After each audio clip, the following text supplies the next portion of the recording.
Boo! We are live, ladies and gentlemen, boys and girls. Welcome to the Life as a Chad YouTube channel. And I really do thank all of you guys for being here, every last one of you, wherever you may be, and of course, however you may be listening. Well, this is going to be a shorter video than the one before that I did on this topic. And even though I made fun of not knowing the ins and outs, because in other words, there's other shit to be done, I did end up watching some of what was said by Jaden McNeil on the Keno Casino stream. And it made me think of a few things, and I also want to qualify this that I am perfectly aware that there is going to be definitely a few people who are going to take what I say that is not in 100% support of one person or the other, and is going to get all butthurt and just butthurt. Let's just say that. And that's fine. That's totally fine. If you want to act like a woman, that is totally fine with me. But basically, in the Keno Casino stream with Jaden McNeil, and I believe his name is Sam, they went on there to discuss their problems with America First, and in particular, Nick Fuentes and his behavior within the movement. There was a lot of petty shit. There was a lot of reminiscing on some not great stuff. I also think right off the bat that it is important to note two things, okay? And this is not lost on me. Look at me getting all serious about this, even though it's not that serious. But I'm trying to be fair here. I'm trying to be fair here. The 6'2" giant is trying to be fair here. Number one, Jaden McNeil was with Turning Point USA before he was with America First. Okay. Now, I'm not saying that means what he's saying is wrong or right, but it's important, or that what he is saying should be excluded. I'm not saying that. I am just saying that it's important to note. That's all. That's all. That's all. The second thing is the other guy, Sam, he has shown an ability to back some sketchy characters, so to speak, and get pretty close with them, almost to the point of worship, only to bounce shortly thereafter. Okay. And I do think that is also important to note if we are, and if you are trying to be fair. And listen, all I'm saying is that I think that those things are important to note because context matters. It does. Now, moving on here, I also want to say that, and I think that these are takes that pretty much everybody can have with regards to this. But I think that if you decide to watch that if it is true, it's pretty fucked. Okay. Pretty fucked if it is true. So that's that. Okay. And now there's gonna be some of you who say, oh, it's not true. You're just fucking Jaden and fucking, I don't even know the dude. I don't know any of these people personally. I'm just reacting to it from afar.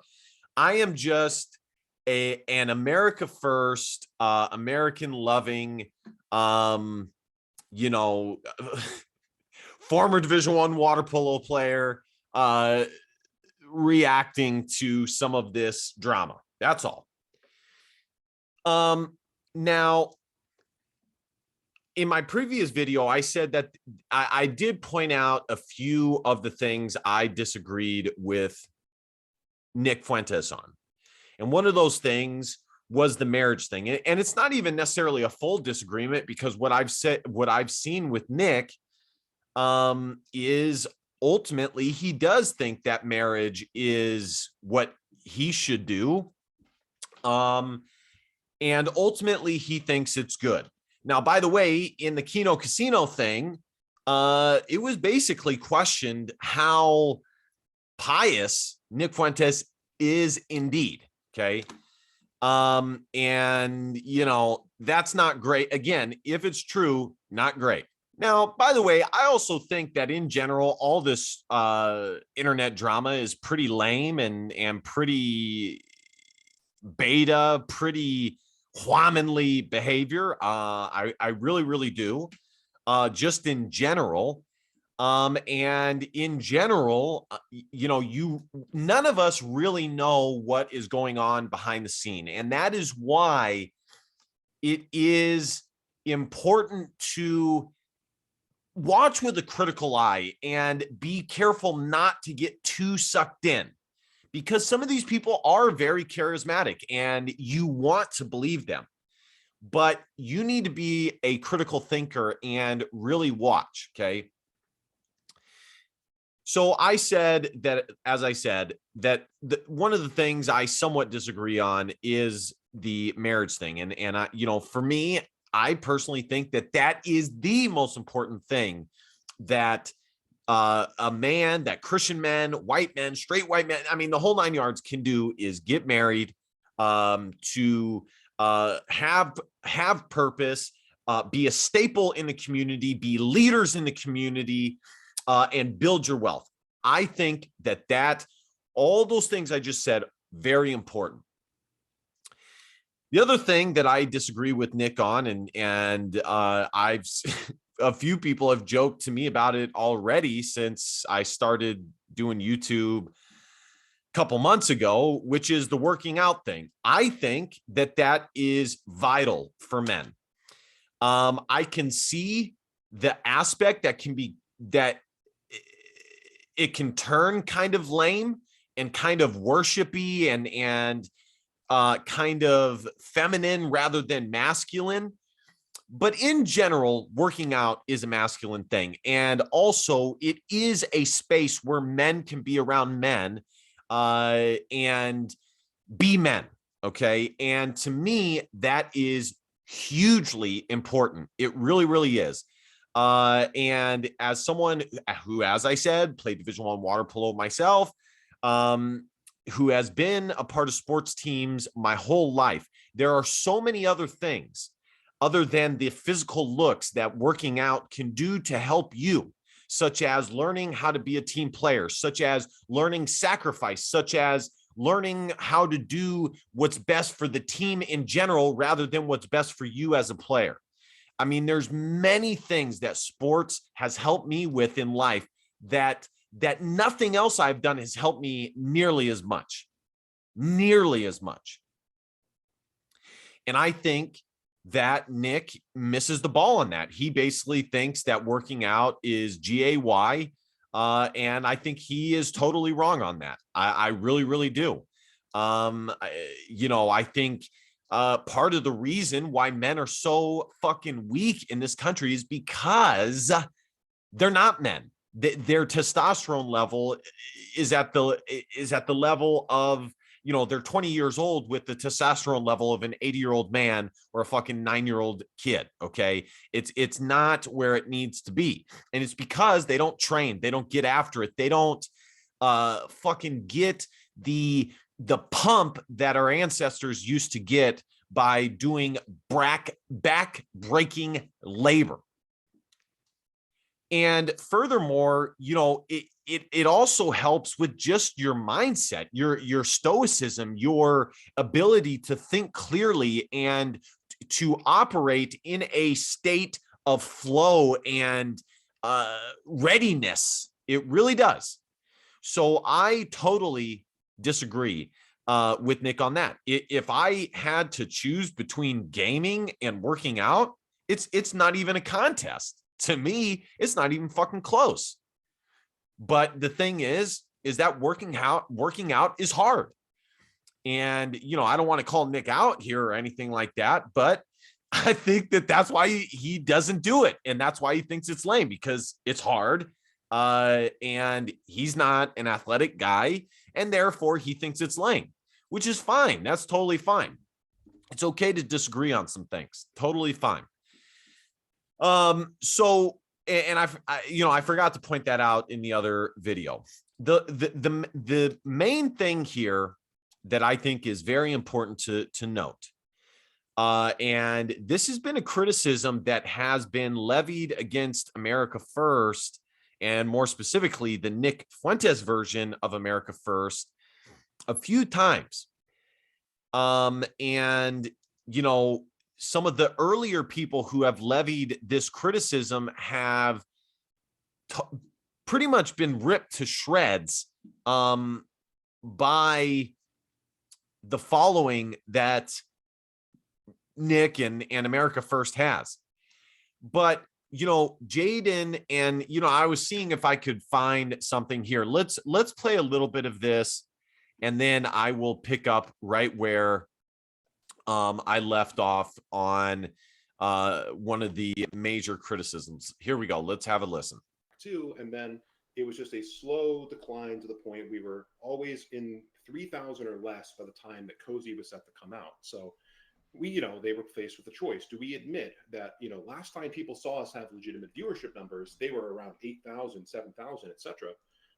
And now they're at 3,000, which would be an admission that our movement has shrunken, that interest has dropped off in what we're doing? Or do we apply a 2x multiplier in the code to Nick's channel specifically? At the time when I was there, I didn't see them applying that multiplier to any of the other channels.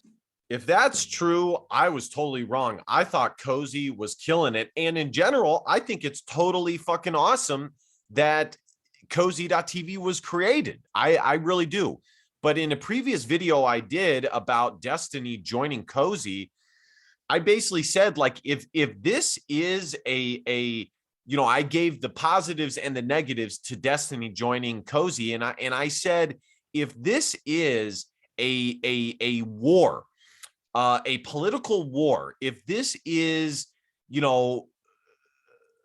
a battle of worldviews, then you're pretty hard pressed to make the case that you should give your enemy, a platform in which to have access to the people who listen to you. And it's basically like if, like Russia fighting Ukraine, if Russia were to give Ukraine some access codes, some ammunition or some tanks against them. I know that metaphor is not perfect, but that's more or less what it is. Okay. And I do think that there's a case to be made that if I know that, then they know that. And the main reason they said yes to Destiny was for eyeballs, to get more eyeballs on Cozy, because potentially what he just said is true, that Cozy has lost viewership. Now, I don't know if that's true. I really, really don't. But I could see that train of logic being accurate. Now, I don't want to get too much on a tangent here. The main criticism, and I touched on it a little bit with what I just said, is that, and Jaden said, let's just start here. Jaden said that he basically gave up everything. He gave up his life, his everything about, everything, okay, in order to be a part of America First. And you would think, because he believed in the vision of America First. And if if the goal is to win and to create a viable political movement, then there's some things that you kind of shake your head at and go, huh? Huh? Huh? Now, in the past, some people have been very hesitant to bring these things to light because they get shit on as soon as they do that. And, Nick is like, well, basically Nick big times them and says, well, who the fuck are you? Who the fuck are you? And it's like, yeah, that's true. But really, sure, that there's some truth to that. And I'm not advocating for ripping the whole movement, but that doesn't mean that, you can't listen a little bit to see if maybe you have a hole in your game. Okay. And I think right now that Turning Point USA, if we're just comparing Turning Point USA to America First and those two movements, I think Turning Point USA has done a far better job of doing the necessary things politically to see actual results in real life, to see actual change in real life, such as votes, such as changing policies, such as changing the culture of America. I would say America First and Nick have changed the culture of America in a very punk rock way, in a very certain sector, such as the gaming world and, maybe younger people, but it doesn't really appeal to the people who vote the most as conservatives, which are older people. And also something that has been pointed out has been basically the connections, which is what politics is all about, is connections and finding people to be allies. That's very important. And according to Jaden, those have been axed. And if you don't have connections, if you don't have allies, you can only survive so long being a punk rocker towards trying to affect real change. In other words, you're basically just going to stay a punk rocker, and sometimes you'll be relevant, but most of the time you'll be totally, irrelevant. You'll be cool to the outcasts, but you won't be cool to the people that matter, the people who vote, and the base, so to speak, the base. I remember Nick talking, and here's a perfect metaphor here, or comparison to illustrate what I'm saying. I remember hearing Nick talk about how, Donald Trump, and for that matter, Ann Coulter, many other people of conservatives have talked about this, how Donald Trump basically lost because he stopped trying to deliver to his base, the people who elected him and the people who got him into office, who made real world results happen. And that's kind of the same thing here. Nick is allegedly and apparently appealing to the punk rockers, the outcasts, but not the people who really manifest real world results. So all very interesting, folks, all very interesting. I am so curious what you guys think on this. By the way, I'm not going one way or the other here. I've said in previous videos that I think there's a lot of great stuff Nick has done. One thing that I can relate with these guys is these are like the homies I went to school with, suburban white kids, so I can relate to them on that level. The generation, being young, I can relate to them. And I do think there's been a lot of good things that Nick has done that took courage and balls and um uh you know, and that's great. But I do think possibly there's some weak spots, and I do think that possibly if this is true, then that's not great. That's not great at all. And so we will see, folks. We will see. Like I said, I'm totally expecting some people to hear this video and basically just say, fuck you, no, fuck you. Uh, who the fuck are you? Some of that bullshit. And it's all good. It's all good. Okay. I'm a 6'2" freak. So, I ain't tripping. All right, guys. Thank you guys so much for watching. Be sure to hit that subscribe button because, well, subscribing makes you feel good. At the very least, like, comment, share. You know the drill. I will see you guys next time. DBAP, don't be a fucking pussy willow. And facts or feelings, because your feelings just don't matter. See you guys next time. Bye.